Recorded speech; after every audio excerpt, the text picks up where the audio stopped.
47 ਤੋਂ ਲੈ ਕੇ ਯਾਰ ਹੁਣ ਤੱਕ ਅਸੀਂ ਡਿੱਗਦੇ ਉੱਠਦੇ ਆ ਰਹੇ ਹਾਂ। ਅਸੀਂ ਆਪਣੇ ਪੈਰਾਂ ਤੇ ਖੜੇ ਕਦੋਂ ਹੋਣਾ ਹੈ ਤੇ ਕਿਉਂ ਠੇਡੇ ਲੱਗ ਲੱਗ ਕੇ ਅਸੀਂ ਬਾਰ-ਬਾਰ ਡਿੱਗਦੇ ਹਾਂ? ਆਖਿਰ ਉਹ ਠੇਡੇ ਲਾ ਕੌਣ ਰਿਹਾ ਹੈ? ਸਾਡੀਆਂ ਬੇੜੀਆਂ 'ਚ ਵੱਟੇ ਪਾ ਕੌਣ ਰਿਹਾ ਹੈ? ਬੁਰਾ ਨਾ ਮੰਨਣਾ, ਉਰੇ ਕਿਸਾਨ ਜਥੇਬੰਦੀਆਂ ਦੇ ਵੀ ਬਹੁਤ ਆਗੂ ਬੈਠੇ ਹੋਣਗੇ। ਲਾਠੀਆਂ ਖਾਧੀਆਂ, ਜੁੱਤੀਆਂ ਖਾਧੀਆਂ, ਗੋਲੀਆਂ ਖਾਧੀਆਂ, ਸ਼ਹਾਦਤਾਂ ਦਿੱਤੀਆਂ। ਜਿਹੜੇ ਕਹਿੰਦੇ ਨੇ ਅਸੀਂ 50-50 ਸਾਲ ਤੋਂ ਸੰਘਰਸ਼ ਕਰ ਰਹੇ ਹਾਂ, ਅੱਜ ਦੇ ਨੌਜਵਾਨਾਂ ਨੂੰ ਕੀ ਪਤਾ ਹੈ? ਪਰ ਬਾਪੂ ਭਰਾਵੋ, ਇਹ ਪੁੱਛਣਾ ਚਾਹਾਂਗਾ ਕਿ 50 ਸਾਲ ਦੇ ਲੰਬੇ ਸੰਘਰਸ਼ ਦੇ ਵਿੱਚੋਂ ਤੁਸੀਂ ਖੱਟਿਆ ਕੀ? ਡਾਂਗਾਂ ਖਾਧੀਆਂ, ਗੋਲੀਆਂ ਖਾਧੀਆਂ, ਸ਼ਹਾਦਤਾਂ ਦਿੱਤੀਆਂ। ਅੱਜ ਤੱਕ ਵਿਰਸਾ ਤੁਸੀਂ ਬਣਾ ਲਿਆ ਕਿ ਅਸੀਂ ਮੰਗਾਂ ਨੂੰ ਲੈ ਕੇ ਸਰਕਾਰਾਂ ਸਾਹਮਣੇ ਖੜੇ ਆ, ਅੜੇ ਆ, ਲੜਦੇ ਆ ਰਹੇ ਆ ਤੇ ਆਪੋ ਮਰਨ ਲੱਗਾਂਗੇ ਜਾਂਦੇ ਹੋਏ। ਇਹ ਵਿਰਾਸਤ ਆਪਣੇ ਨੌਜਵਾਨ ਪੁੱਤ ਨੂੰ ਦੇ ਕੇ ਜਾਵਾਂਗੇ। ਪੁੱਤ, ਆਹ ਮੰਗਾਂ ਸੀਗੀਆਂ 50 ਸਾਲ ਦੀਆਂ, 50 ਸਾਲ ਆਹ ਮੰਗਾਂ ਤੇ ਅਸੀਂ ਲੜੇ ਆ, ਸਾਨੂੰ ਤਾਂ ਮਿਲੀਆਂ ਨਹੀਂ। ਤੂੰ ਪਿੱਛੇ ਨਾ ਹਟੀ, ਆਹੀ ਮੰਗਾਂ ਉੱਤੇ ਖੜਾ ਰਹੀ, ਲੜਦਾ ਰਹੀ। ਯਾਰ, ਜਦੋਂ ਤੁਸੀਂ ਆਪਣੀਆਂ ਮੰਗਾਂ ਨਹੀਂ ਮਨਾ ਸਕੇ, ਆਪਣੇ ਹੱਕ ਕਿੱਥੋਂ ਮੰਗ ਲਓਗੇ? ਬਹੁਤ ਚੰਗੇ ਵਿਚਾਰ ਲੱਗੇ, ਬਹੁਤ ਸਾਰੇ ਨੌਜਵਾਨਾਂ ਨੇ, ਵੀਰਾਂ ਨੇ, ਜਿਹਨਾਂ ਦੇ ਵੀ ਵਿਚਾਰ ਦਿੱਤੇ। ਪਰ ਇਹਨਾਂ ਸਾਰੇ ਵਿਚਾਰਾਂ ਦੇ ਵਿੱਚ, ਕਿਉਂਕਿ ਮੈਂ ਪੱਤਰਕਾਰੀ ਦੇ ਨਾਲ ਸੰਬੰਧ ਰੱਖਦਾ ਆ, 20 ਸਾਲ ਹੋ ਗਏ ਨੇ ਪੱਤਰਕਾਰੀ ਕਰਦਿਆਂ ਹੋਇਆਂ, ਬਹੁਤ ਸਾਰੇ ਨੈਸ਼ਨਲ ਚੈਨਲਸ ਦੇ ਵਿੱਚ ਕੰਮ ਕੀਤਾ, ਆਪਣਾ ਚੈਨਲ ਹੁਣ ਸ਼ੁਰੂ ਕੀਤਾ ਹੈ। ਪਰ ਅਸੀਂ ਇੱਕ ਸਵਾਲ ਦੇ ਉੱਤੇ ਜਿਸ ਤੇ ਸਾਨੂੰ ਸਭ ਤੋਂ ਵੱਧ ਚਿੰਤਨ ਕਰਨਾ ਚਾਹੀਦਾ, ਉਸ ਦੇ ਉੱਤੇ ਅਸੀਂ ਕਦੀ ਚਿੰਤਨ ਨਹੀਂ ਕਰਦੇ। ਚਿੰਤਾ ਅਸੀਂ ਉਹਨਾਂ ਚੀਜ਼ਾਂ ਉੱਤੇ ਕਰਦੇ ਹਾਂ ਜਿੱਤੇ ਸਰਕਾਰ ਚਾਹੁੰਦੀ ਹੈ ਕਿ ਅਸੀਂ ਸਿਰਫ ਚਿੰਤਾ ਕਰਦੇ ਰਹੀਏ। ਤੁਸੀਂ ਸਭ ਬੈਠੇ ਹੋ, ਨੌਜਵਾਨ ਅੱਜ ਮੋਰਚਿਆਂ ਤੇ ਇਕੱਠੇ ਹੋਣੇ ਸ਼ੁਰੂ ਹੋਏ ਨੇ, ਕਿਉਂਕਿ ਪਹਿਲਾਂ ਤਾਂ ਸਾਨੂੰ ਵਿਚਾਰੇ ਚਿੱਟੇ ਦਾੜਿਆਂ ਵਾਲੇ ਦਿਖਦੇ ਸੀਗੇ।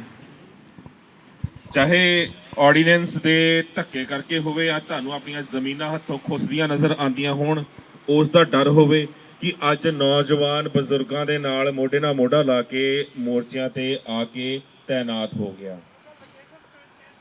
ਪਰ ਇਹ ਨੌਬਤ ਅੱਜ ਆਈ ਕਿਉਂ? ਇਸ ਦੇ ਉੱਤੇ ਕਦੀ ਸੋਚਿਆ ਹੈ? ਅੱਜ ਅਸੀਂ ਟੋਲ ਟੈਕਸ ਜਿਹੜੇ ਬੰਦ ਕਰਦੇ ਪਏ ਆ, ਇਹ ਟੋਲ ਟੈਕਸ ਲੱਗੇ ਕਿਉਂ? ਅਸੀਂ ਉਹ ਕਦੀ ਸੋਚਿਆ? ਅੱਜ ਸਾਡੀਆਂ ਜ਼ਮੀਨਾਂ ਦੇ ਖਿਲਾਫ ਆਰਡੀਨੈਂਸ ਸਰਕਾਰ ਨੇ ਆਪਣੀ ਮਰਜ਼ੀ ਦੇ ਨਾਲ ਪਾਰਿਤ ਕਰਤੇ। ਕਿਸਾਨ ਤੋਂ, ਜ਼ਮੀਨ ਦੇ ਮਾਲਕ ਤੋਂ ਇੱਕ ਵਾਰ ਪੁੱਛਿਆ ਨਹੀਂ, ਅਸੀਂ ਕਦੀ ਸੋਚਿਆ?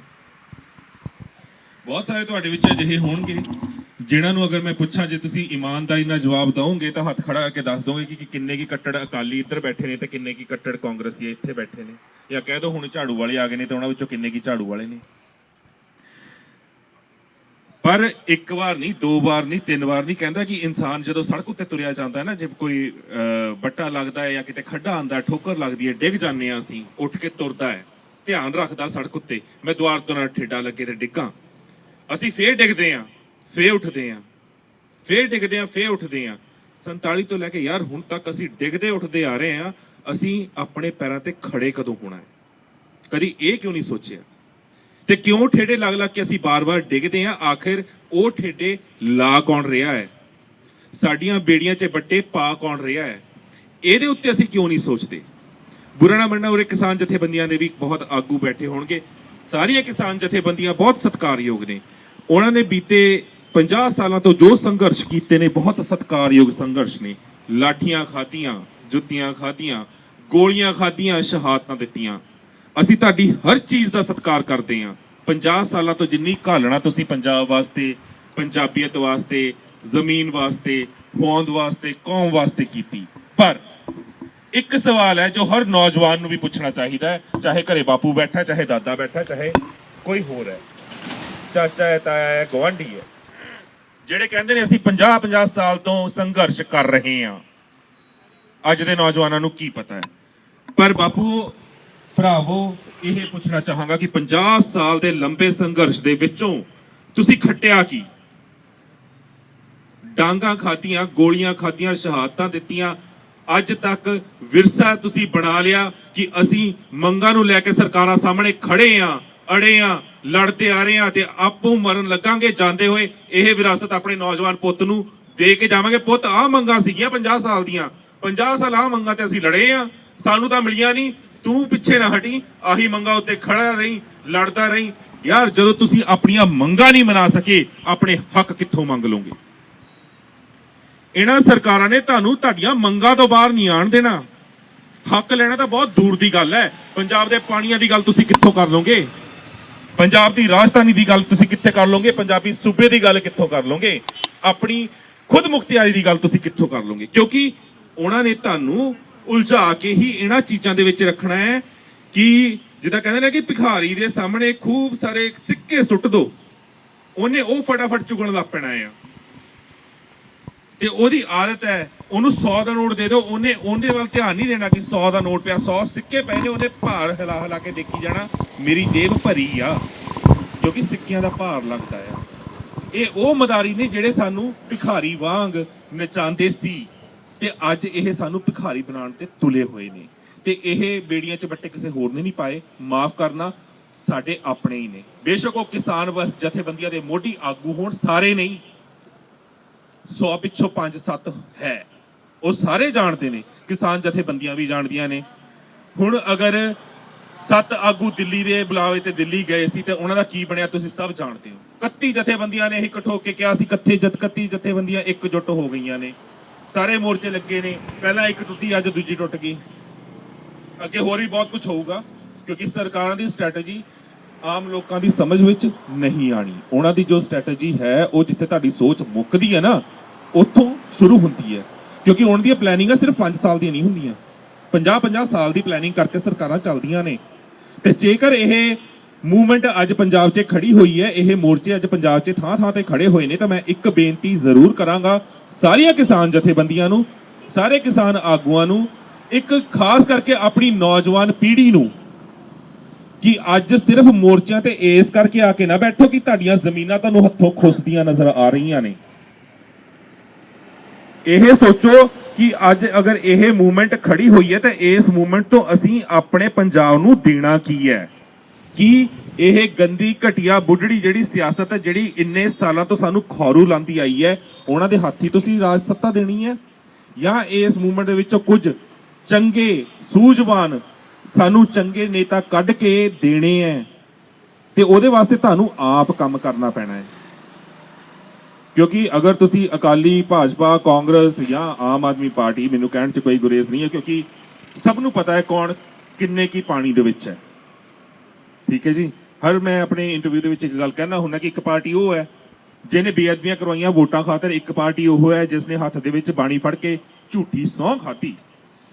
ਜੋ ਆਪਣੇ ਇਸ਼ਟ ਦਾ ਨਹੀਂ ਹੋ ਸਕਿਆ, ਜੋ ਆਪਣੇ ਗੁਰੂ ਦਾ ਨਹੀਂ ਹੋ ਸਕਿਆ, ਉਹ ਤੁਹਾਡਾ ਕਿੱਥੋਂ ਹੋ ਜਾਊਗਾ?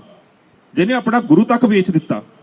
ਦਰਬਾਰ ਸਾਹਿਬ ਦੇ ਸਾਹਮਣੇ ਮੋਰਚਾ ਲੱਗਿਆ ਹੋਇਆ, ਐਸਜੀਪੀਸੀ ਦੇ ਆਫਿਸ ਦੇ ਸਾਹਮਣੇ, 328 ਧੰਨ ਸ੍ਰੀ ਗੁਰੂ ਗ੍ਰੰਥ ਸਾਹਿਬ ਜੀ ਦੇ ਸਰੂਪ ਹਲੇ ਤੱਕ ਨਹੀਂ ਸਾਨੂੰ ਪਤਾ ਕਿੱਥੇ ਗਏ ਨੇ। 450 ਸਰੂਪ ਕੈਨੇਡਾ ਦੇ ਵਿੱਚ ਪਿਆ ਬੰਦਰਗਾਹ ਤੇ ਗਲ ਗਿਆ, ਕਿਸੇ ਨੂੰ ਕੋਈ ਪਤਾ ਨਹੀਂ, ਕਿਸੇ ਨੂੰ ਕੋਈ ਸ਼ਰਮ ਨਹੀਂ।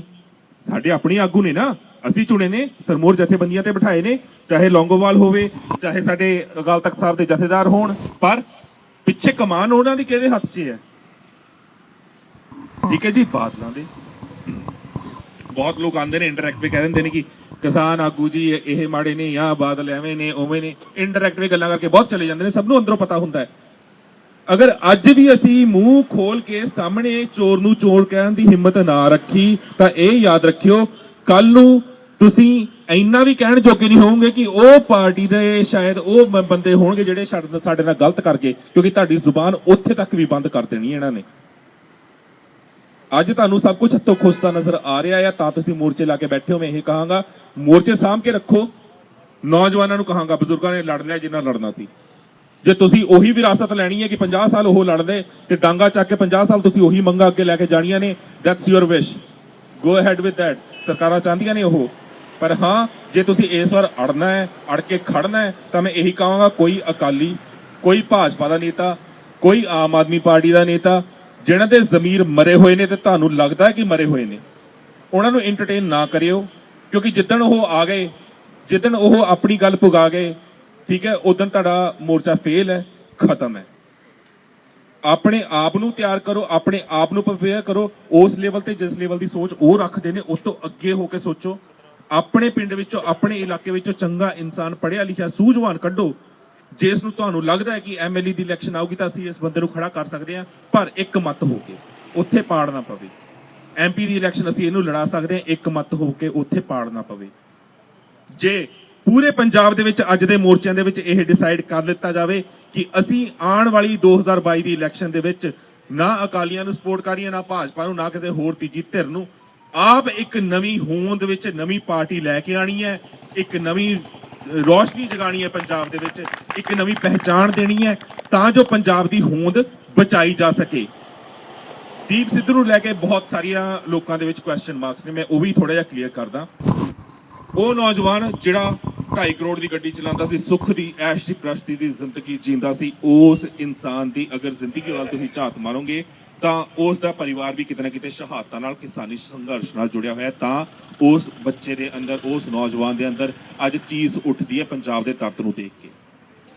ਉਹ ਬਾਬੇ ਨਾਨਕ ਦੇ ਸਿਧਾਂਤ ਉੱਤੇ ਅੜਿਆ ਖੜਾ ਹੈ ਕਿ ਮੈਂ ਜੋ ਕਰਨਾ ਬਾਬੇ ਨਾਨਕ ਦੇ ਸਿਧਾਂਤ ਤੇ ਕਰਨਾ, ਸਭ ਦੇ ਸਾਹਮਣੇ ਕਰਨਾ ਹੈ।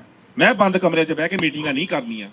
ਮੈਂ ਇਹ ਕਹਿਣਾ ਚਾਹੁੰਦਾ ਹਾਂ ਕਿ ਅਗਰ ਅੱਜ ਵੀ ਅਸੀਂ ਸਿਰ ਜੋੜ ਕੇ ਇਕੱਠੇ ਨਾ ਹੋਏ, ਜੇ ਕਿਸਾਨ ਜਥੇਬੰਦੀਆਂ ਦੇ ਆਗੂ ਵੀ ਆਪਣੇ ਅਹੁਦੇਦਾਰੀਆਂ ਪਿੱਛੇ ਜਾਂ ਆਪਣੇ ਹਉਮੈ ਪਿੱਛੇ, ਹੰਕਾਰ ਪਿੱਛੇ ਲੱਗੇ ਰਹੇ, ਤਾਂ ਇਹ ਮੋਰਚੇ ਵਿਫਲ ਹੁੰਦਿਆਂ ਸਮਾਂ ਨਹੀਂ ਲੱਗਣਾ, ਕਿਉਂਕਿ ਸਰਕਾਰਾਂ ਉਸ ਪਾਸੇ ਤੁਰ ਪਈਆਂ ਨੇ ਕਿ ਕਿੱਦਾਂ ਮੋਰਚੇ ਖਰਾਬ ਕੀਤੇ ਜਾਣ। ਹੋ ਸਕਦਾ ਕਿ ਮੋਰਚੇ ਦੇ ਵਿੱਚ ਉਹੀ 4 ਬੰਦੇ ਸ਼ਰਾਬ ਲਾ ਕੇ ਭੇਜ ਦੇਣ, ਤੁਹਾਨੂੰ ਆ ਕੇ ਤੁਹਾਡੇ ਨਾਲ ਬਹਿਸ ਕਰਨ, ਲੜਾਈ ਝਗੜਾ ਹੋ, ਕਿਸੇ ਦੀ ਲੱਤ ਟੁੱਟ ਜਾਣੀ ਹੈ, ਕਿਸੇ ਦੇ ਕਿਤੇ ਗੋਲੀ ਚੱਲ ਜਾਣੀ ਹੈ। ਰੱਬ ਕਰੇ ਐਸਾ ਨਾ ਹੋਵੇ। ਅੱਗੇ ਇਹ ਹੋ ਗਿਆ, ਮੌਕਾ ਸਰਕਾਰ ਨੂੰ ਮਿਲ ਜਾਣਾ ਹੈ ਕਿ ਉੱਥੇ ਘਟਨਾ ਹੋਈ ਹੈ ਜੀ, ਸਾਰੇ ਮੋਰਚੇ ਚੱਕੋ, ਪੁਲਿਸ ਨੂੰ 2 ਮਿੰਟ 'ਚ ਕਹਿ ਦੇਣਾ ਲਾਠੀ ਚਾਰਜ ਕਰੋ, ਚਕਾਓ ਜਿੱਥੇ ਜਿੱਥੇ ਇਹਨਾਂ ਨੇ ਲਾਈਆਂ ਨੇ ਟੈਂਟ, ਜਿੱਥੇ ਜਿੱਥੇ ਇਹਨਾਂ ਨੇ ਬੋਰੀਆਂ ਵਿਛਾਈਆਂ ਨੇ, ਚੱਕੋ ਇਹਨਾਂ ਦੀਆਂ ਸਾਰੀਆਂ। ਕੀ ਕਰ ਲਓਗੇ ਤੁਸੀਂ? ਇਸ ਲਈ ਕੋਈ ਵੀ ਬਾਹਰ ਦਾ ਬੰਦਾ ਆਉਂਦਾ ਹੈ, ਇਹ ਸਿਰਫ ਇਸ ਮੋਰਚੇ ਲਈ ਨਹੀਂ, ਹਰ ਮੋਰਚੇ ਲਈ ਬਾਹਰ ਦਾ ਬੰਦਾ ਕੋਈ ਵੀ ਆਉਂਦਾ ਹੈ, ਆਪਣੀਆਂ ਅੱਖਾਂ ਚਾਰੋਂ ਖੁੱਲੀਆਂ ਰੱਖੋ। ਕੀ ਬਿਹੇਵੀਅਰ ਕਰਦਾ ਹੈ, ਕਿਸੇ ਨੇ ਡਰਿੰਕ, ਕੋਈ ਪੁਲਿਸ ਦੀ ਸਾਰੇ ਪਾਸੇ ਸਿਕਿਉਰਿਟੀ ਹੈਗੀ ਹੈ। ਜਿਹੜਾ ਬੰਦਾ ਗਲਤ ਲੱਗਦਾ ਉਹਨਾਂ ਨੂੰ ਜਾ ਕੇ ਦੱਸੋ ਕਿ ਇਹ ਬੰਦਾ ਸਾਡਾ ਨਹੀਂ ਹੈ, ਗਲਤ ਹੈ, ਚੱਕੋ, ਲਿਜਾਓ। ਆਪ ਕਿਸੇ ਤੇ ਹੱਥ ਨਹੀਂ ਚੱਕਣਾ, ਆਪ ਕਿਸੇ ਨਾਲ ਆਰਗਿਊ ਨਹੀਂ ਕਰਨਾ, ਆਪ ਕਿਸੇ ਨਾਲ ਲੜਨਾ ਨਹੀਂ, ਕਿਉਂਕਿ ਉਹ ਚਾਹੁੰਦੇ ਨੇ ਤੁਸੀਂ ਇਹ ਹਰਕਤਾਂ ਕਰੋ। ਜਦੋਂ ਤੁਸੀਂ ਇਹ ਹਰਕਤ ਕਰਤੀ, ਸਮਝ ਲਓ ਉਹ ਆਪਣੀ ਚਾਲ 'ਚ ਕਾਮਯਾਬ ਹੋ ਗਏ। ਉਮੀਦ ਕਰਦਾ ਜਿਹੜੀਆਂ ਗੱਲਾਂ ਮੈਂ ਕਹੀਆਂ ਨੇ ਤੁਸੀਂ ਸਮਝ ਗਏ ਹੋਗੇ, ਕਿਉਂਕਿ ਆਰਡੀਨੈਂਸ ਬਾਰੇ, ਬਾਕੀ ਸਾਰੀਆਂ ਚੀਜ਼ਾਂ ਬਾਰੇ ਸਾਰਿਆਂ ਨੂੰ ਪਤਾ ਹੈ ਕਿ ਕੀ ਹੋ ਰਿਹਾ, ਕੀ ਚੱਲ ਰਿਹਾ, ਕੀ ਨਹੀਂ ਚੱਲ ਰਿਹਾ। ਮੈਂ ਇਹ ਗੱਲਾਂ ਸਿਰਫ ਤਾਂ ਕਹੀਆਂ ਨੇ ਕਿ ਮੈਂ ਵੀ ਦਿਲੋਂ ਇਹ ਚਾਹੁੰਦਾ ਕਿ ਜਿਹੜੇ ਮੋਰਚੇ ਲੱਗੇ ਨੇ ਉਹ ਫੇਲ ਨਾ ਹੋਣ। ਇਹ ਗੰਦੀਆਂ ਸਰਕਾਰਾਂ ਦੀਆਂ ਗੰਦੀਆਂ ਨੀਤੀਆਂ ਇਸ ਵਾਰ ਦੀ ਮੂਵਮੈਂਟ ਨੂੰ ਖਤਮ ਨਾ ਕਰ ਦੇਣ, ਜਿੱਦਾਂ 1984 ਦੇ ਵਿੱਚ ਸੋਚੀਆਂ ਸਮਝੀਆਂ ਸਾਜ਼ਿਸ਼ਾਂ ਦੇ ਤਹਿਤ ਕੀਤਾ ਸੀ। ਪਰ ਅੰਤ ਦੇ ਵਿੱਚ ਇਹ ਗੱਲ ਜ਼ਰੂਰ ਕਹਾਂਗਾ, ਸਿੱਖ ਕੌਮ ਉਹ ਕੌਮ ਹੈ, ਪੰਜਾਬੀ ਉਹ ਨੇ ਜਿਹੜਾ ਨੇ 20 ਵਾਰ ਦਿੱਲੀ ਜਿੱਤੀ ਹੈ, ਆਪਣਾ ਰਾਜ ਭਾਗ ਦੇਖਿਆ ਹੈ। ਦਿੱਲੀ ਲੱਖ ਯਤਨ ਕਰ ਲਵੇ, ਨਾ ਇਹ ਕੌਮ ਕਦੇ ਹਾਰੀ ਸੀ, ਨਾ ਕਦੇ ਹਾਰੇਗੀ।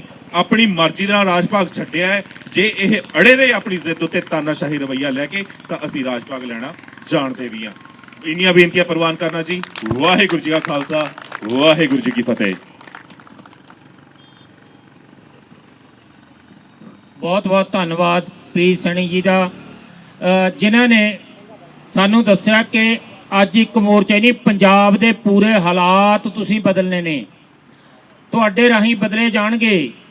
ਪਰ ਇਹ ਨੇਤਾਵਾਂ ਨੂੰ ਚੁਣਦੇ ਵੀ ਅਸੀਂ ਹਾਂ, ਸੋ ਸਾਨੂੰ ਜਾਗਣਾ ਪਵੇਗਾ। ਜਿੱਥੇ ਯੂਥ ਦੀ ਅਹਿਮ ਜ਼ਿੰਮੇਵਾਰੀ ਬਣਦੀ ਹੈ, ਉੱਥੇ ਯੂਥ ਨੂੰ ਵੀ ਅਸੀਂ ਰੋਜ਼ਾਨਾ ਭਾਵੇਂ ਸ਼ਾਬਾਸ਼ ਦਿੰਦੇ ਹਾਂ। ਇਹ ਜਾਗਣਾ ਪਵੇਗਾ ਕਿ ਤੁਹਾਨੂੰ ਵੀ ਵਰਤ ਕੇ ਅਲੱਗ-ਅਲੱਗ ਵਿੰਗ ਬਣਾਏ ਨੇ, ਭਾਵੇਂ ਉਹ ਫੈਡਰੇਸ਼ਨਾਂ ਨੇ, ਭਾਵੇਂ ਹੋਰ ਕੋਈ ਯੂਥ ਵਿੰਗ ਹੈ। ਤੁਸੀਂ ਸਵਾਰਥਾਂ ਦੇ ਉੱਪਰ ਉੱਠ ਕੇ ਇੱਕੇ ਗੱਲ ਚੇਤੇ ਰੱਖਣੀ ਹੈ, ਜਿਵੇਂ ਵੀਰ ਜੀ ਨੇ ਕਿਹਾ ਹੈ ਕਿ ਸਾਡੇ ਪੰਜਾਬ ਦੇ ਜੋ ਹਾਲਾਤ ਨੇ ਉਹ ਅਸੀਂ ਬਦਲਨੇ ਨੇ। ਸਾਡੇ ਹੱਕ ਕੀ ਨੇ, ਸੁਰੱਖਿਅਤ ਕਿਵੇਂ ਹੋਣਾ ਹੈ, ਸਾਰੇ ਦਾ ਧਿਆਨ ਰੱਖ ਕੇ ਆਪਾਂ ਨੇ ਪਹਿਚਾਣ ਕੇ ਆਪਣੀ ਪੀੜ੍ਹੀਆਂ ਦਾ ਭਵਿੱਖ ਹੈ ਜੋ ਸੁਰੱਖਿਅਤ ਕਰਨਾ ਹੈ। ਸੋ ਹੁਣ ਮੈਂ ਸਭ ਤੋਂ ਪਹਿਲਾਂ ਬੇਨਤੀ ਕਰਾਂਗਾ ਜੋ ਨੌਜਵਾਨ ਆਏ ਨੇ ਕਿ ਭਾਈ ਸਾਹਿਬ ਜੀ ਪਟਿਆਲੇ ਤੋਂ ਤੁਹਾਡੇ ਨਾਲ ਵਿਚਾਰ ਸਾਂਝੇ ਕਰਨ ਦੇ ਲਈ, ਚਰਚਾ ਕਰਨ ਦੇ ਲਈ ਆਏ ਨੇ। ਜੋ ਨੌਜਵਾਨ ਕੇ ਅੱਗੇ ਆ ਕੇ ਥੋੜਾ ਬੈਠ ਜਾਓ, ਦਰੀ ਵਿਛੀ ਹੈ ਤਾਂ ਕਿ ਆਰਾਮ ਦੇ ਨਾਲ ਕੁਝ ਸਮਾਂ ਲੈਣਾ ਹੈ। ਉਸ ਤੋਂ ਬਾਅਦ ਜਿਹੜੇ ਹੋਰ ਬੁਲਾਰੇ ਨੇ ਉਹਨਾਂ ਤੋਂ ਬਾਅਦ ਸਮਾਂ ਦੇਵਾਂਗੇ। ਆ ਕੇ ਜੁੜੀਏ। ਭਾਈ ਰਵਿੰਦਰ ਸਿੰਘ ਜੀ ਰਾਜ ਪਟਿਆਲਾ ਤੋਂ, ਜੋ ਗੁਰਮਤਿ ਦੇ ਖੇਤਰ ਅੰਦਰ ਪ੍ਰਚਾਰ ਦੇ ਰਾਹੀਂ ਅੱਜ ਜਾਗਰੂਕ ਕਰ ਰਹੇ ਨੇ, ਮਾਰੂ ਅਲਾਮਤਾਂ ਤੋਂ ਬਚਾ ਰਹੇ ਨੇ। ਉੱਥੇ ਨਾਲ ਦੀ ਨਾਲ ਜੋ ਮੌਕੇ ਦੇ ਹਾਲਾਤ ਨੇ ਉਹਨਾਂ ਪ੍ਰਤੀ ਵੀ ਜਾਗਰੂਕ ਕਰਦੇ ਹੋਏ ਆਪਣਾ ਹਿੱਸਾ ਪਾ ਰਹੇ ਨੇ, ਉਹ ਵਿਸ਼ੇਸ਼ ਤੌਰ ਤੇ ਅੱਜ ਸਾਡੇ ਵਿਚਕਾਰ ਪਹੁੰਚੇ ਨੇ। ਸੋ ਆਓ ਆਪਾਂ ਉਹਨਾਂ ਤੋਂ ਵਿਚਾਰ ਸਰਵਣ ਕਰੀਏ। ਬੋਲੇ ਸੋ ਨਿਹਾਲ।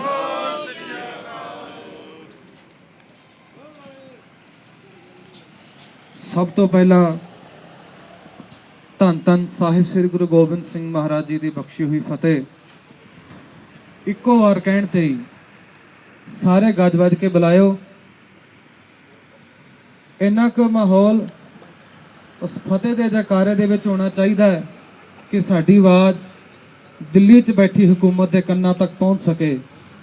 ਸੋ ਗੱਜ ਵੱਜ ਕੇ ਜਵਾਬ ਦਿਓ ਜੀ, ਵਾਹਿਗੁਰੂ ਜੀ ਕਾ ਖਾਲਸਾ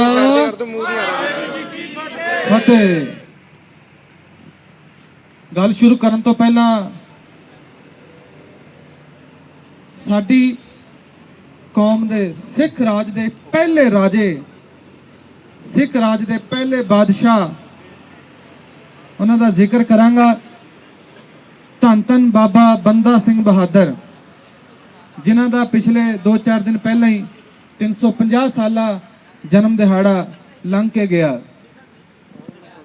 ਮੁਗਲ ਰਾਜ ਤੋਂ ਬਾਅਦ ਜਦੋਂ ਪਹਿਲੀ ਵਾਰ ਸਿੱਖ ਰਾਜ ਕਾਇਮ ਹੋਇਆ, ਬਾਬਾ ਬੰਦਾ ਸਿੰਘ ਬਹਾਦਰ ਜੀ ਨੇ ਕੀਤਾ। ਤੇ ਸੱਚ ਜਾਣਿਓ, ਇਤਿਹਾਸ ਤੁਸੀਂ ਜਾਣਦੇ ਹੀ ਹੋ, ਰਾਜ ਗੱਦੀ ਤੇ ਬੈਠਦਿਆਂ ਬਾਬਾ ਬੰਦਾ ਸਿੰਘ ਬਹਾਦਰ ਨੇ ਸਭ ਤੋਂ ਪਹਿਲਾ ਕਾਨੂੰਨ ਪਤਾ ਕਿਹੜਾ ਬਣਾਇਆ? ਸਭ ਤੋਂ ਪਹਿਲਾਂ ਕਿਹੜਾ ਹੁਕਮ ਜਾਰੀ ਕੀਤਾ? ਬਾਬਾ ਬੰਦਾ ਸਿੰਘ ਬਹਾਦਰ ਵੱਲੋਂ 18ਵੀਂ ਸਦੀ ਦੇ ਵਿੱਚ ਸਭ ਤੋਂ ਪਹਿਲਾ ਹੁਕਮ ਸੀ ਕਿ ਜ਼ਮੀਨ ਤੇ ਖੇਤੀ ਕਰਨ ਵਾਲਾ ਹੀ ਜ਼ਮੀਨ ਦਾ ਮਾਲਕ ਹੋਊਗਾ। ਉਸ ਤੋਂ ਪਹਿਲਾਂ ਖੇਤੀ ਕਿਸਾਨ ਕਰਦਾ ਸੀ ਤੇ ਮਾਲਕ ਹਕੂਮਤਾਂ ਹੁੰਦੀਆਂ ਸਨ।